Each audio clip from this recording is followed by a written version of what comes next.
Hello everyone, welcome back to Africa Explored. Don't forget to subscribe and turn on the notification button. Today we are taking you to Tanzania. So picture this, you go to a fancy international bank, let's call it the World Bank because, well, that's its name. You've got this amazing idea. You want to build a massive, beautiful bridge to connect your city, ease traffic that's so bad it makes Los Angeles look like a quiet country lane, and boost your economy. You lay out the plans, the blueprints, the whole shebang.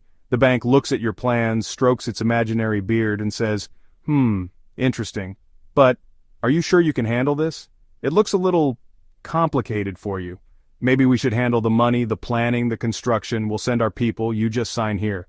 Tanzania, faced with this exact situation, did something incredible. They listened politely, nodded, and then said, you know what, thanks, but no thanks, we're going to build this thing ourselves.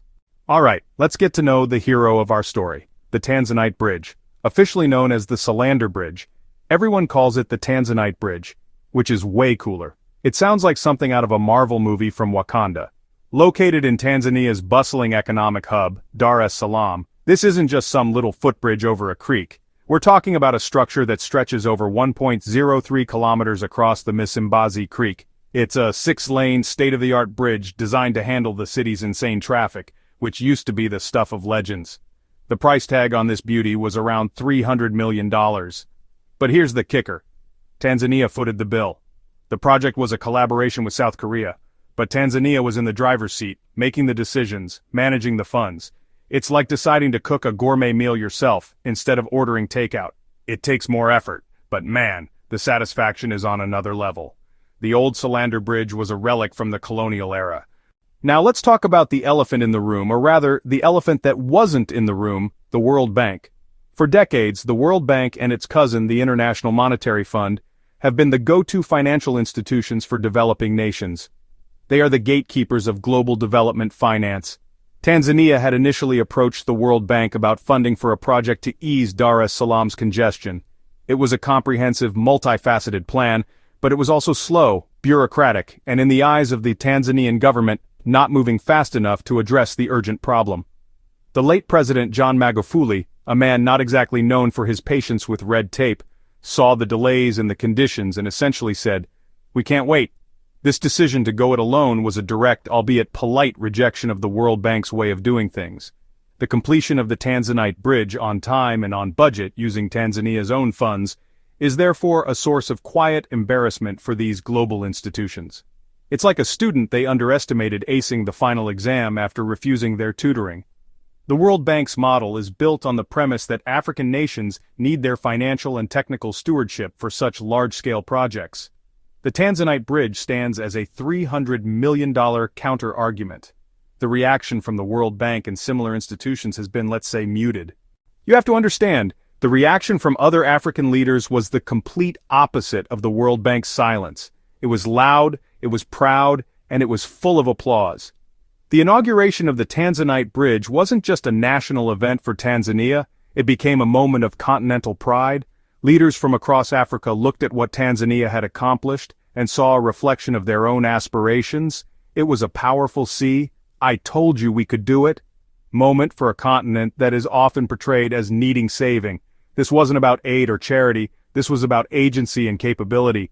It was a testament to the idea of African solutions for African problems. President Samia Suluhu Hassan of Tanzania captured this sentiment perfectly during the bridge's inauguration. She spoke of it as a symbol of the country's determination and a milestone in its journey toward self-reliance. But the message resonated far beyond Tanzania's borders. Leaders like Rwanda's Paul Kagame, who has long championed the cause of African self-sufficiency, would see this as a vindication of their philosophy. The message is clear. Africa doesn't have a deficit of ambition or capability, it has often had a deficit of opportunity and autonomy.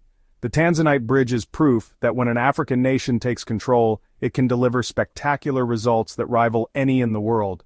This pride is rooted in a shared history of development projects gone wrong. For generations, Africa has been littered with white elephant projects, expensive, large-scale ventures funded by foreign entities that were either poorly planned, unsustainable, or simply didn't meet the real needs of the people. Let's bring this down from the high-flying world of international politics and talk about what this bridge actually means for a regular person living in Dar es Salaam.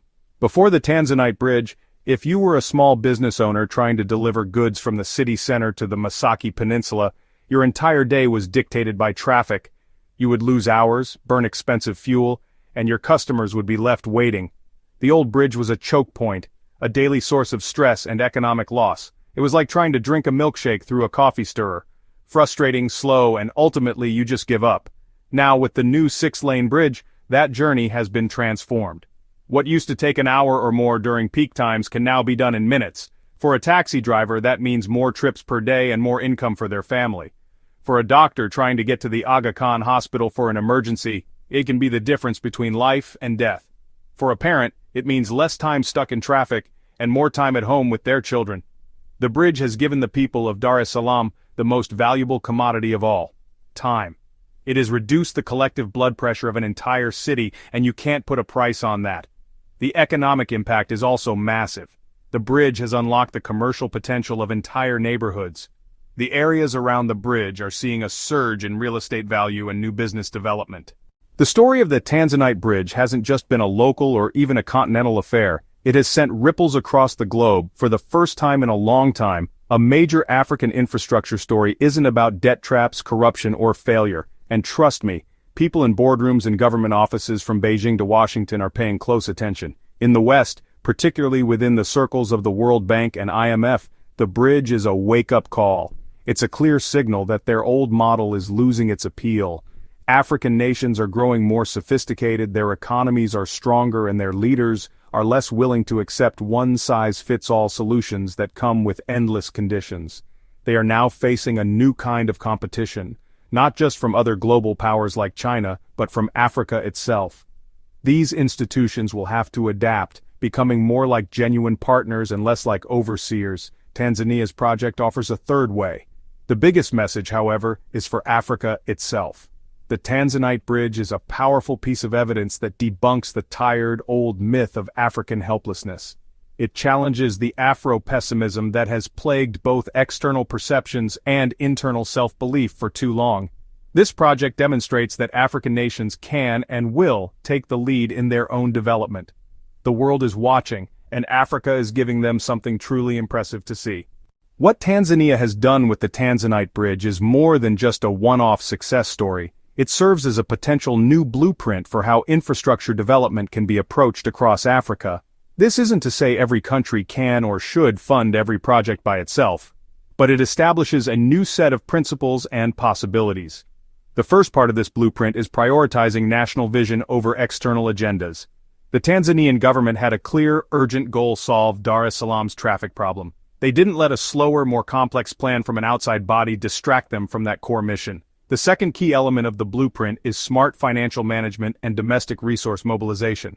Tanzania didn't magically find $300 million under a sofa cushion. This was the result of years of fiscal discipline, cracking down on corruption, and improving tax collection.